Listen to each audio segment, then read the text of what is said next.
Hey readers, how are you? It's Mr. Marshall at Stony Lane again. We're going to do some reading work today.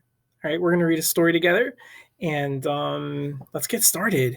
So we're going to read a book, and let me tell you what little kids do. What little kids do is they read through a book and they turn the pages and they think, what's going to happen next, and what's going to happen next, and what's going to happen next, or they don't even really think about the book at all.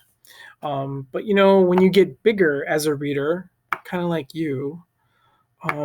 It's important to kind of keep your mind going in the book and thinking more and more inside the book. So there's things that readers do in the beginning and the middle and the end of the book that if you think about those things, it helps keep your mind in the book. Okay. And so that's what we're going to do today. We're going to think about what readers do. Sometimes in older grades, we call that the work of readers. What readers do in the beginning, in the middle, and in the end of a story. Okay, so let's get started. So we're going to read a book together. It's a really funny book. It's called Bootsy Barker Bites by Barbara Botner. I love this book. And what we're going to do is we're going to think about stuff in the beginning and the middle and the end. So first, in the beginning, in any book that we read that's a story, you can think, who are my characters? Those are the people that live inside the book, right?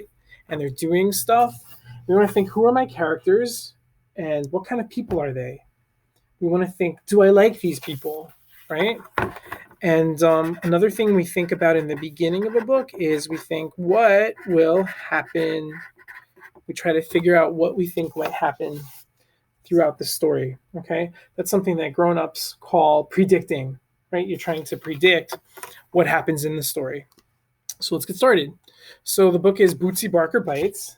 Let's take a look and see what we're thinking about. Hopefully you'll have some really good ideas as you read through this book. So in the beginning, we're thinking, who are my characters and what will happen? Okay, so let's see.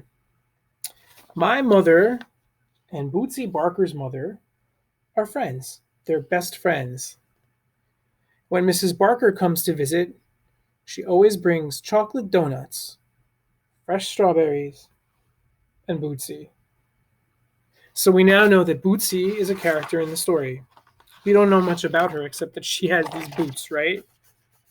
Where are they? She has these boots.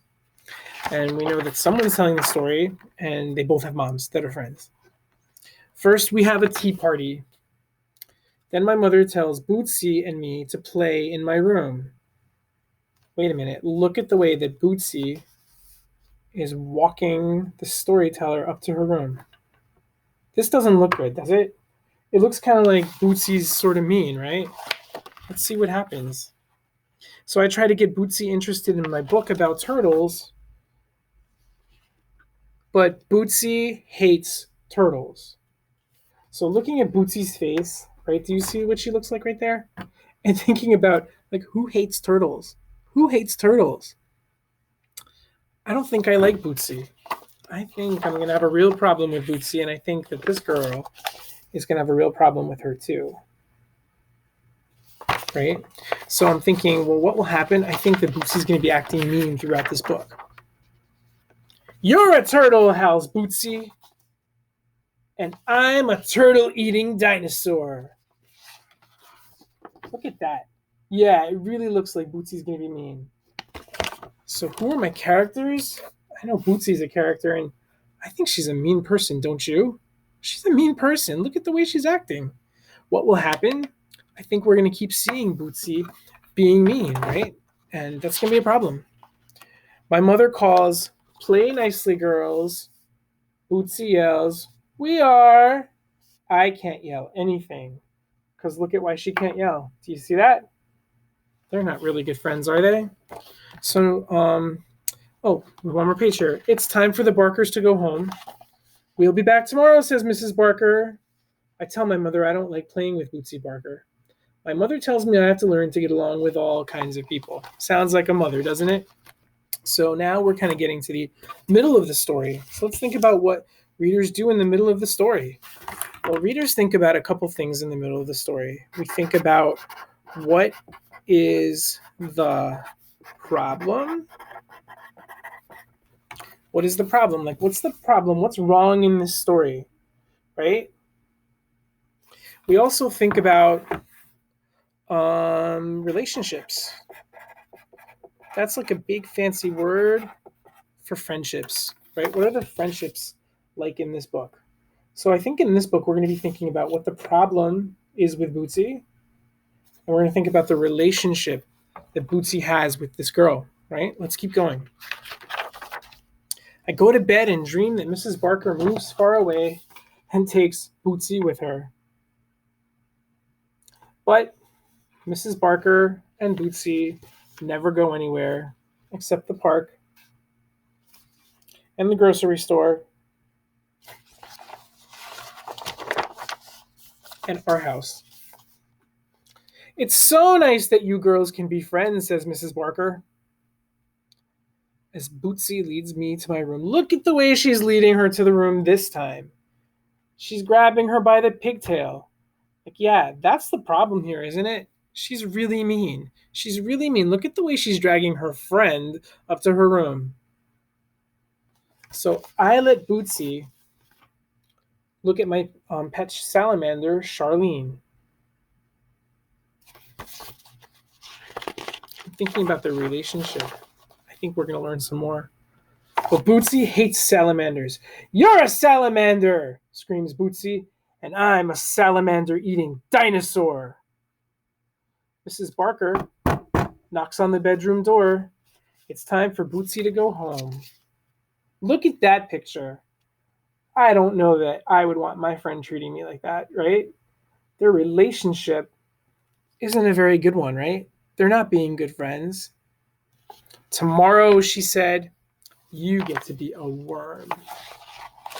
She's treating her horribly, isn't she? That night, I dreamed that Bootsy accidentally falls off the earth. I try to save her, but it's too late. Look at her smile.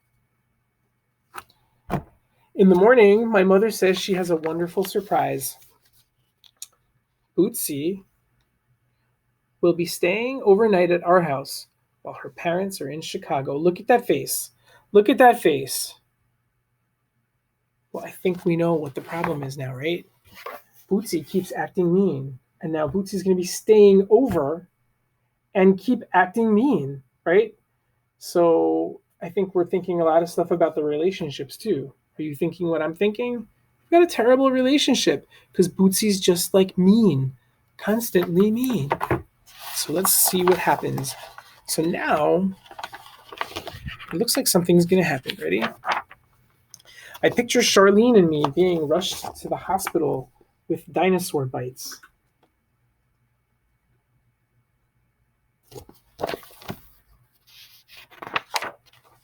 When my mother asks what Bootsy and I would like for snacks, I can't stand it anymore. Bootsy Barker is a dinosaur, I shout, and she's planning to eat me alive. My mother looks surprised. Sweetheart, tell Bootsy you don't want to play that game. I go to my room to think it over. Isn't that sad? Isn't that sad that her friend is coming over and she feels that way because her friend is so mean to her? Terrible, right? So now we're getting to the end of the book. We've thought about all this so far. Now we want to keep our mind going about the problem, right? About how Bootsy is so mean. So at the end, we want to be thinking about how is the problem fixed? How is the problem fixed? That's something that grown-ups call a solution, right? What is the solution to the problem? How does it get fixed? And then we also want to think, what did my character learn, right? Because characters learn stuff. They learn stuff inside of books because of what happens. So these are the things that we're thinking about. We're going to think about how does the problem get fixed? Hopefully it does, right? In stories, it usually does. And what did my character learn? That's what we're thinking about as we read the end of the book. Ready? Here we go. Charlene and I spend the morning inventing a new game. The doorbell rings. It's the Barkers, dropping off Bootsy the dinosaur. Hello, little worm, she says. I stand up and I look Bootsy in the eye. Pardon me, Bootsy. I'm not a worm. I'm a paleontologist. Do you know what paleontologists do? They dig up dinosaur bones. Take a look at Bootsy's face here. Where'd it go? Whoops. Sorry, camera. Look at Bootsy. She's terrified now. She looks so different than before, right? Up until now, she's always had the mean face. And the girl who's telling the story had the terrified face, right? But now it's the opposite, right? Now she's not being mean. Now Bootsy is kind of scared.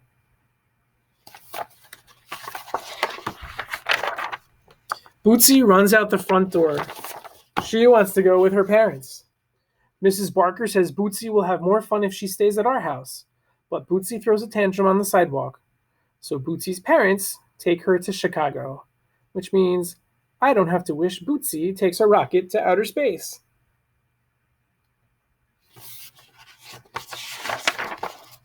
Although, if she does, it's fine with me. And that is the end. So did you think about what I was thinking about? We thought about how is the problem fixed, right? How is this problem fixed? Well, it looks like the girl that was telling the story was like she figured out a way to give Bootsy a taste of her own medicine, right? Right? She was mean back to her, which isn't always the right thing to do, but it's okay in this story, isn't it? And we want to think, what did my character learn? What did they learn? They both learned something, right? So I think Bootsy probably learned, maybe you're thinking she learned not to be mean. And maybe the other character learned sometimes you have to be brave when it's tough, right? So you see how we did that? How we thought about all these different things in the beginning, in the middle, and the end of the story? So that's not just true for this book. It's true for any story where characters are doing stuff. So if you want to be like a wide awake reader, you want to think about what readers do in each part of the book.